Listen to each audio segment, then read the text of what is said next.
ஆரம்பிக்கலாங்களா? நடிகர் விஜய் சேதுபதி அடுத்ததா நடிச்சிருக்க ஸ்லம்டாக் படத்தோட டீசர் ஜூன் 8ஆம் தேதி ரிலீஸ் ஆகும்னு படக்குழு சொல்லிருக்காங்க. இந்த படத்தை இயக்குனர் பூரி ஜெகநாத் டைரக்ட் பண்ணிருக்காரு. இந்த படத்துல சமிதா மேனன் அண்ட் தப்பு 2 பேரும் முக்கியமான ரோல்ல நடிச்சிருக்காங்க. ரேணிகுண்டா பார்ட் 2 படத்தோட டைட்டில் லுக் போஸ்டர் ரிலீஸ் ஆகிருக்கு. இந்த படத்தோட ஃபர்ஸ்ட் லுக் போஸ்டர் நாளைக்கு, அதாவது ஜூன் 6ஆம் தேதி ரிலீஸ் ஆக போகுது. இந்த படத்தை இயக்குனர் பன்னீர் செல்வம் டைரக்ட் செஞ்சு தயாரிக்கிறாரு.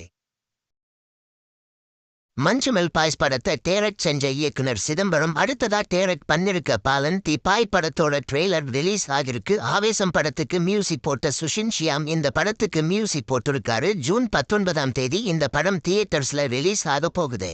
நிவன் பாலி அண்ட் மமிதா பைஜு 2 பேரும் சேர்ந்து நடிக்கிற பெத்தலேகம் குடும்ப யூனிட் படத்தோட ஃபர்ஸ்ட் லுக் போஸ்டர் ரிலீஸ் ஆகிருக்கு. பிரேமலு படத்தை டைரக்ட் செஞ்ச இயக்குனர் கிரிஷ் ஏடி இந்த படத்தை டைரக்ட் பண்றாரு. இந்த வருஷம் ஓணம் ஃபெஸ்டிவலுக்கு இந்த படம் ரிலீஸ் ஆக போகுது. காஜல் அகர்வால் நடிச்சிருக்க தி இந்தியன் ஸ்டோரி படத்தோட கான்செப்ட் டீசர் ரிலீஸ் ஆகிருக்கு. இந்த படத்தை அறிமுக இயக்குனர் சேத்தன் டி கே டைரக்ட் பண்ணிருக்காரு. இந்த படம் ஜூலை 24ஆம் தேதி ரிலீஸ் ஆக போகுது.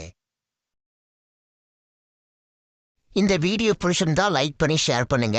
இந்த வீடியோ பத்தி உங்க கருத்துக்களை கமெண்ட்ஸ்ல சொல்லுங்க. மறக்காம நம்ம சேனலை சப்ஸ்கிரைப் பண்ணி பெல் பட்டனை கிளிக் பண்ணுங்க.